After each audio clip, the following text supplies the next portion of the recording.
Hi Village Behave Family. ඉතින් අද අපි යමුද කතරගම. ඉතින් අපේ නංගී අම්මයි අපි දෙන්නයි තමයි ගියේ. ඉතින් අපි ගෙදරින් යනකොට 3:00ට විතර වගේ ඇති. අපි කතරගමට යනකොට රෑ 12ටම කිට්ටු වුණා. ඉතින් අපි කලින් හොටෙල් එකක් බුක් කරලා ගියපු නිසා අපිට ඒ වෙලාවට අවුලක් නැතුව චෙක් ඉන් වෙන්න නම් පුළුවන් වුණා. ඊට පස්සේ අපි අනිත් පහුවදා ආපහු එන හන්දා අපි හිතුවා උදේම කතරගම දේවාලයට යනවා කියලා. මොකද 4:00ට පූජාවක් තියෙන නිසා භාගි වුණාම අපිට මුළු දවසම අනිත් තැන්වල ඇවිදින්න පුළුවන් හන්දා අපි හිතුවා උදේම කතරගම දේවාලයට යනවා කියලා මුලින්ම. ඉතින් අපි මෙතනින් පූජා වට්ටියකුත් අරගෙන තමයි ගියේ. වෙනදට නම් අපි ගෙදරින් පූජා වට්ටියක් හදාගෙන යනවා. ඉතින් අපි ටක් ගාලා හදිස්සියට ආපු ගමනක් නිසා අපිට ඒක ලෑස්ති කරගන්න බැරි වුණා. ඉතින් අපි මෙතනින් පූජා වට්ටියක් ගත්තා. මෙතන 1500 ඉඳන් විතර වගේ පූජා වට්ටි තියෙනවා. උදේම ඇරලා තිබ්බේ මේ කඩේ විතරයි. නැත්තම් මේ හැමතැනම ඉතින් පූජා වට්ටි වඩු කඩනේ තියෙන්නේ. ඊට පස්සේ අපි මෙතනින් අරගෙන ටක් ගාලා 4:00 පූජාවට ගියා. 4:00 පූජාව සාමාන්‍යයෙන් පැයකටත් වැඩි කාලයක් තිබ්බා. උදේට මුරු තැන්පත් දෙනවා. ඒ වගේ ගොඩාක් මේ වැඩ උදේ පූජාවේ වෙනවා. සාමාන්‍යයෙන් අනිත් පූජාවලදීත් එහෙම ඇති. හැබැයි මම ඉඳලා නැති නිසා ඒ ගැන කියන්න දන්නේ නැහැ. හැබැයි උදේ පූජාව නම් ගොඩක් වෙලා තිබ්බා. හරිම ලස්සනයි. ඊට පස්සේ අපි ගියේ කිරිවෙහෙරට.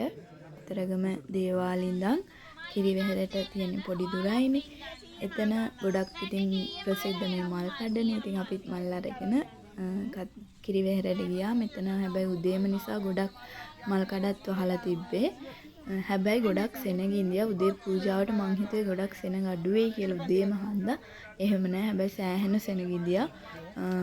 100කටත් වඩා වගේ මං හිතන්නේ 100කටත් වඩා සෙනග ඉන්දියා උදේම පූජාවට.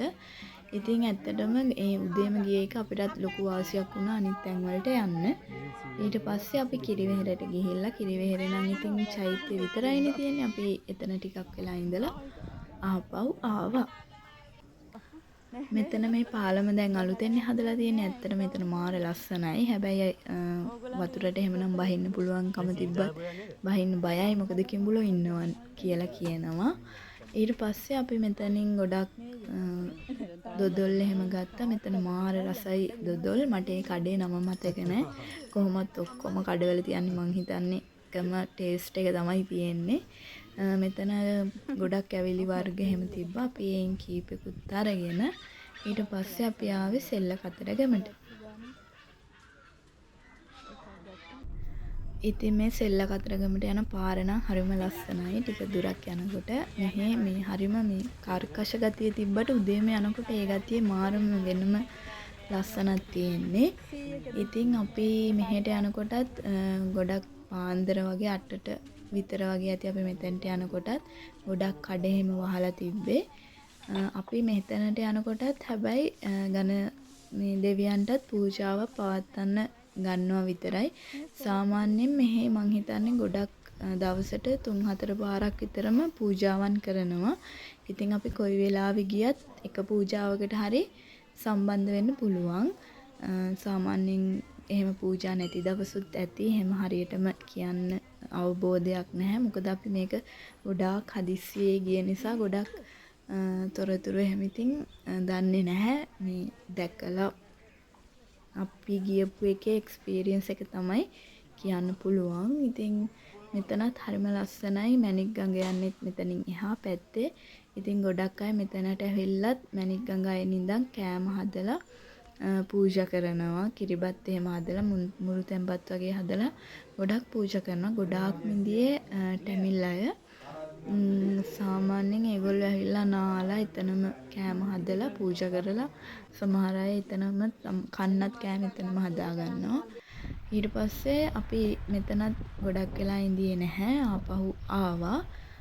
ඒ ගිය හැම තැනකම අපි පැයක් විතර වගේ තමයි ඉඳියේ. ඊට පස්සේ ඔක්කොම අර එක ළඟ වගේ තියෙන නිසා අපිට ඇවිදින්න ගොඩක් ලේසියි.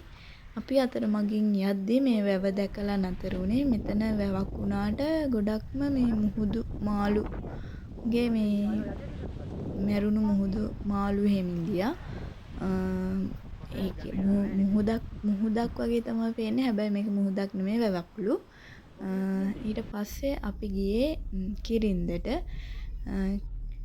ඉතින් මෙතනත් හරිම ලස්සනයි. ලොකේෂන් එක හරිම ලස්සනයි. ඒ වුණාට මෙතන මුහුද නම් ගොඩක්ම මේ අනාරක්ෂිතයි. හරිම මේ සැර මුහුදක් තමයි තියෙන්නේ. දැක්කහමත් බය හිතෙනවා. ගල් පර්වතය පල්ලමෙන් තමයි ලොකුවට මුහුද තියෙන්නේ. ඉතින් හරිම භයානකයි එතන මුහුද නම්.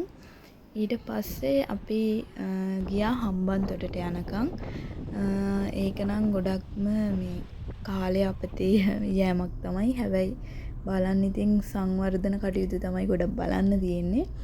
ඊට අමතරව හම්බන්තොට කුරුළු උයන තියෙනවා. ඉතින් අපි එතනට ගියාට අපි මේ කුරුළු උයන ඇතුළට ගියේ නැහැ. මොකද ඒ වෙලාවේ ගොඩක්ම ඉරත් පායලා තිබ්බා. ගොඩක් දවල් වෙලා රස්නෙත් වැඩි. ඒත් එක්කම අපි හිතුවා ඒකට යන්න අපි ආපහු ගෙදරත් එන්න ඕනේ හින්දා අපි කුරුළු උයනට ගියේ නැහැ. ඉතින් මේ ටික තමයි අපිට දවසෙන් බලලා ඉවර කරගන්න පුළුවන් වුණේ. ඉතින් ආයෙමත් මේ වගේ ලස්සන වීඩියෝ එකක් අරගෙන එනකන් ඔයගොල්ලෝ හැමෝම පරිස්සමින් ඉන්න බුසන්නයි.